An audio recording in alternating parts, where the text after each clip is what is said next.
Hi, I'm Mark Walder. I'm a lead coach at DiJulia Golf in New Hope, Pennsylvania, and I'm here today to talk to you about consistency.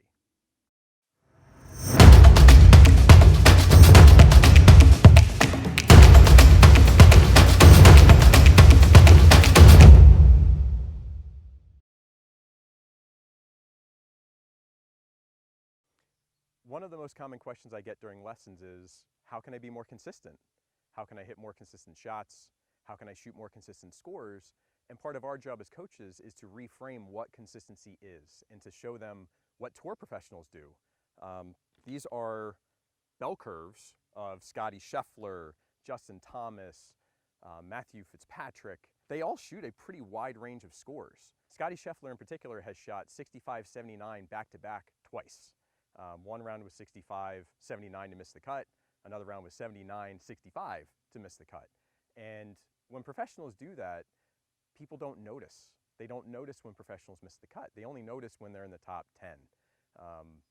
So when you look at a standard distribution of scores, whether it's a 20 handicap, a tour professional, everybody follows a basic bell curve pattern. There's nothing we can do to shrink that pattern. It's not about compressing that bell curve.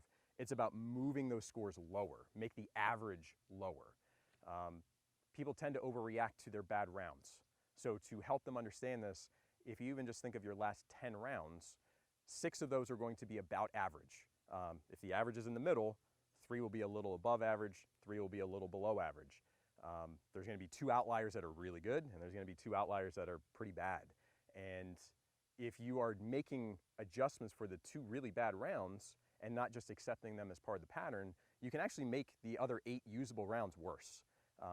That also applies to shots and shot distribution.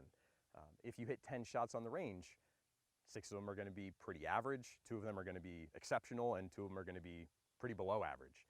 You know, I'll demonstrate with a jar of marbles to show if the white marbles are the 6 out of 10 that are usable, the black marbles are the 2 out of 10 that are really below average, and the green marbles are the 2 out of 10 that are very above average.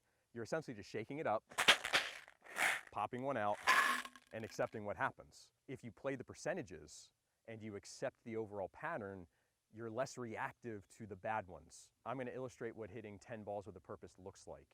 For my own game, matching up my grip in the club face is very important. If I skip that step, the ball tends to go right. When I come out to practice, the first things I'm going to be checking are those basics. I have stick down for alignment to the target, a perpendicular stick to give me a reference point for my stance width and ball position, and then in my routine, I always check my grip compared to the club face. This is where I'll kind of get into my normal routine here.